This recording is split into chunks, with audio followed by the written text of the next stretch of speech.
the invasion of the Soviet Union. The war Hitler had always dreamed of waging. The biggest clash of arms the world has ever seen, and it is going to be a war of total annihilation.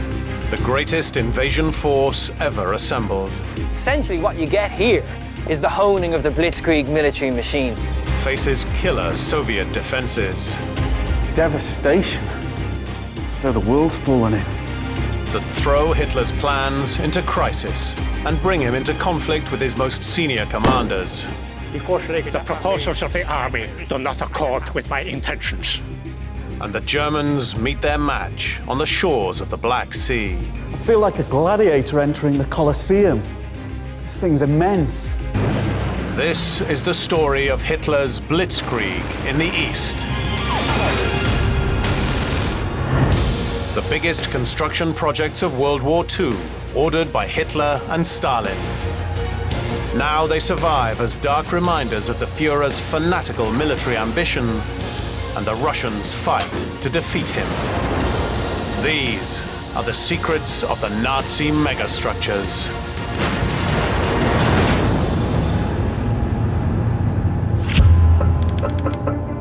June 1942. Crimea in the Soviet Union. 21-year-old anti-tank gunner Gottlob Biedermann prepares to open fire along with the rest of the German front. Ready for action.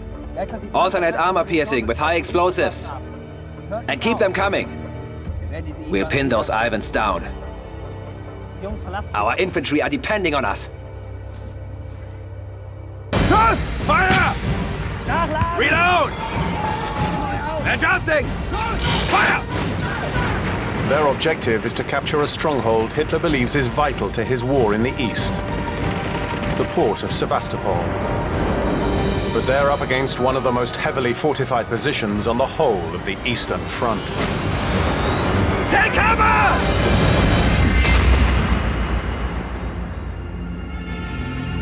Remnants of Hitler's war against Russia still litter Eastern Europe. No more so than in Sevastopol, Crimea. Conflict archaeologist Professor Tony Pollard has traveled to the shores of the Black Sea to discover just what the German troops fighting here were up against. Take a look at that. Gun battery on a rocky outcrop overlooking Balaclava Bay, covering the entire area, the Black Sea over there.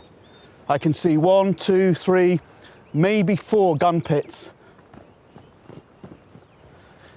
Here's the first of these pits. A circular feature, chambers to the side, going underground. But look, oh, this is great. Get in here.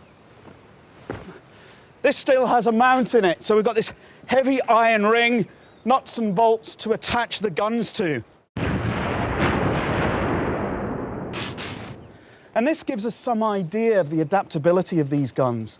They were designed to fire out to sea to protect the harbour, but they could be turned inland. And that's what happens during World War II when the Germans are attacking Sevastopol to the north. And it's fortifications like this that will lead to one of the biggest concentrations of firepower in all of history.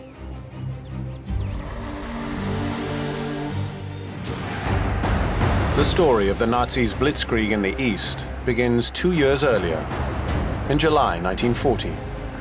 Germany had already invaded Poland and their Blitzkrieg had swept west, conquering France and forcing the British back across the Channel at Dunkirk.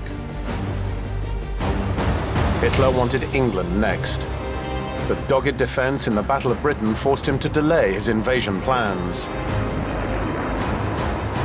Undaunted, Hitler gathers his senior commanders to announce his next move. The British were completely down. Now they are back on their feet. Russia needs only to hint to England that she does not wish to see Germany too strong. And the English, like a drowning man, will regain hope. Russia must be obliterated. Prost! This is a moment Hitler has dreamed of for years. He believes the Soviet's Communist Party is a political arm of the Jews, who he regards as a plague, intent on world domination. He sort of pummeled them together as one combined ill, spreading their tentacles and kind of infiltrating every part of the world. I mean, it makes absolutely no sense whatsoever. And yet the war in the East, unlike the war in the West, is driven by this ideology. Nazi Germany has to rid the world of both communism and Judaism. That is his mission. Hitler plans to turn conquered Soviet territory into living space for his superior Aryan people, part of a vast Nazi empire. He and Soviet leader Stalin had agreed a non-aggression pact before the war, but Hitler had no intention of sticking to it. As soon as he'd invaded Poland in 1939, he ordered that it become a staging ground for future operations, a first step towards the invasion of Russia. Former Army Captain Dr. Patrick Bury has traveled to northeast Poland to explore a place where the German army practiced for the invasion of Russia. I know exactly what this is. Looks a bit like a bridge, two huge arches, but in fact, this is a bullet catcher for a rifle and machine gun range. This rifle range is part of a vast, secretive Wehrmacht training ground known as Stablak. You got the sand here, which catches the spent bullets. And all this will be clad with wood to stop the ricochet. And you can see here, they clad the arch because you do not want the bullets ricocheting off that arch and down into here. Because right here is where you'd have the range wardens who are manning the targets. And they would have been lifting up wooden targets, and then the troops down there would be getting rounds down the range.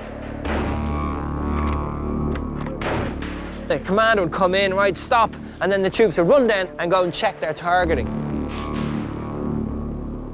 This range, it only goes on for about 100, 150 meters, which isn't that much actually for a proper infantry range.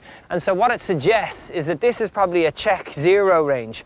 And the check zero range is when you're checking that your weapon is firing where it's meant to be firing. It's a vital first step before the troops move on to battlefield training. All right, this looks pretty impressive. And it's obviously been blown up with TNT. And here, you can see, obviously we've got about a, I don't know, 12-foot slit there, but it's wide at the front and then really slim at the back, basically to allow people good field of vision, which would suggest that it's more of an observation than a fighting bunker. Observation bunkers are a common sight on training grounds, but the scale of this one is unprecedented. And one thing you immediately notice about this is the thickness of the concrete, which is about 3.5 feet in a training area where you wouldn't normally need thick bunkers. And that suggests that it's used, or it was built to protect the occupants from heavy artillery fire.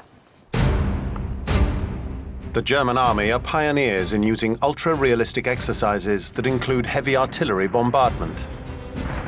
They even accept a 1% fatality rate as the inevitable price of creating resilient soldiers more likely to survive on the real battlefield. You can see from up here that this bunker really commands the whole area.